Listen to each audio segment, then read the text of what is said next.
जब भी जावा में ऑब्जेक्ट क्रिएट होता है एक स्पेशल मेथड ऑटोमेटिकली कॉल हो जाता है और उस मेथड को बोलते हैं कंस्ट्रक्टर। यहीं से ऑब्जेक्ट का लाइफ स्टार्ट होता है। अब तक ऑब्जेक्ट में हमने मेजर कॉन्सेप्ट कंप्लीट कर चुके हैं, इनकैप्सुलेशन, इनहेरिटेंस, पॉलीमॉर्फिज्म, अब्स्ट्रैक्शन। अब हम आते हैं एक इंपॉर्टेंट कॉन्सेप्ट पे, कंस्ट्रक्टर। ये टॉपिक इंटरव्यू में ऑलमोस्ट गारंटेड क्वेश्चन है, तो इसलिए इसको बहुत ध्यान से समझना। तो चलो शुरू करते हैं। सबसे पहले बात करते हैं कंस्ट्रक्टर होता क्या है। तो कंस्ट्रक्टर एक स्पेशल टाइप का मेथड होता है, ठीक है, जो ऑटोमेटिकली कॉल हो जाता है जब हम लोग ऑब्जेक्ट को क्रिएट करते हैं। ठीक है, इसका मेन पर्पज होता है कि ऑब्जेक्ट को इनिशियलाइज करना और वेरिएबल को इनिशियल वैल्यू सेट करना। ठीक है, जैसे सिंपल वर्ड में समझो तो जब हमारा ऑब्जेक्ट क्रिएट होता है तो कंस्ट्रक्टर क्या करता है, वो ऑटोमेटिकली कॉल हो जाता है और ऑब्जेक्ट के वेरिएबल्स को क्या करता है, इनिशियल वैल्यू दे देता है, जिससे ऑब्जेक्ट हमारा जो होता है वो रेडी टू यूज हो जाता है। इसलिए कंस्ट्रक्टर को हम लोग बोलते हैं कि starting point of an object होता है। ठीक है, जैसे रियल लाइफ एग्जांपल समझो। जैसे हमने मान लो हम लोग कोई नया स्मार्टफोन लेते हैं, ठीक है, तो उसको जब ऑन करते हैं सेटअप के लिए तो कुछ डिफॉल्ट सेटिंग होती है जो पहले से होती है, जैसे लैंग्वेज सेलेक्टेड होता है। ठीक है, डिफॉल्ट सेटिंग जो होती है वो लोड हो जाती है, सिस्टम रेडी हो जाता है यूज़ करने के लिए।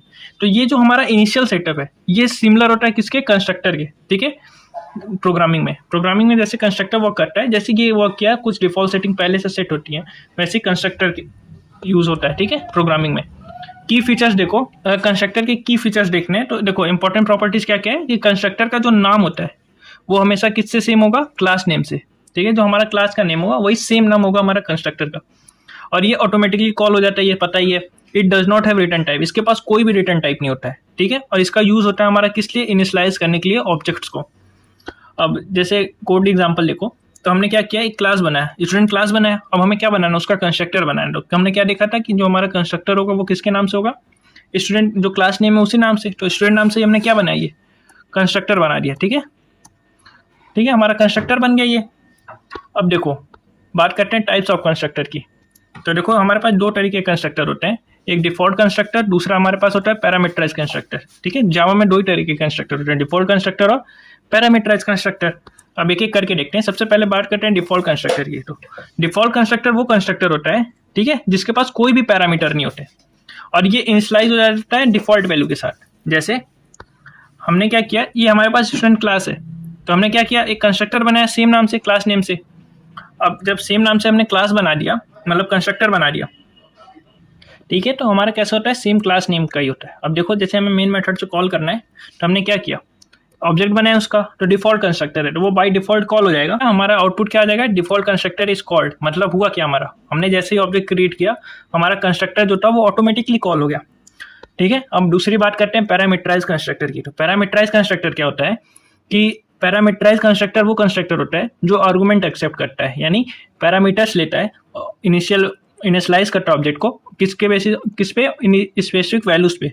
ठीक है, तो इससे ये अलाउ क्या करता है, ये अलाउ करता है कि हमारा जो ऑब्जेक्ट है वो डिफरेंट डेटास पे काम कर सके। जैसे ये देखो हमने क्या किया, क्लास बनाया स्टूडेंट नाम से, दो वेरिएबल इनिशियलाइज किए, एक नेम और दूसरा मार्क्स। ठीक है, और फिर कंस्ट्रक्टर में हमने क्या किया, पास कर दिया किसको, पैरामीटर्स को। अब क्या करेंगे मेन मेथड से, देखो हमने क्या किया, मेन मेथड में हमने ऑब्जेक्ट बनाया। ठीक है, ऑब्जेक्ट बना के हमने क्या किया, वैल्यू पास की।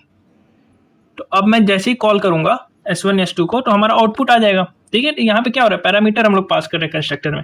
अब बात करते हैं कि कंस्ट्रक्टर हमारे लिए जरूरी क्यों है। तो कंस्ट्रक्टर हमें हेल्प करता है क्या, कि इनिशियलाइज करने में ऑब्जेक्ट को ऑटोमेटिकली, मैनुअल सेटअप को रिड्यूस करता है और कोड की रीडेबिलिटी बढ़ाता है। ठीक है, इंप्रूव करता है क्या, कोड रीडेबिलिटी, और इंश्योर करता है कि हमेशा हमारा जो ऑब्जेक्ट है वो क्या हो, रेडी टू यूज हो। तो अब बात करते हैं इंटरव्यू क्वेश्चंस की। तो इंटरव्यू क्वेश्चंस देखते हैं। सबसे पहले क्या है हमारा, व्हाट इज कंस्ट्रक्टर। तो constructor is a special method that is automatically invoke when an object is created and it is used to initialise the object.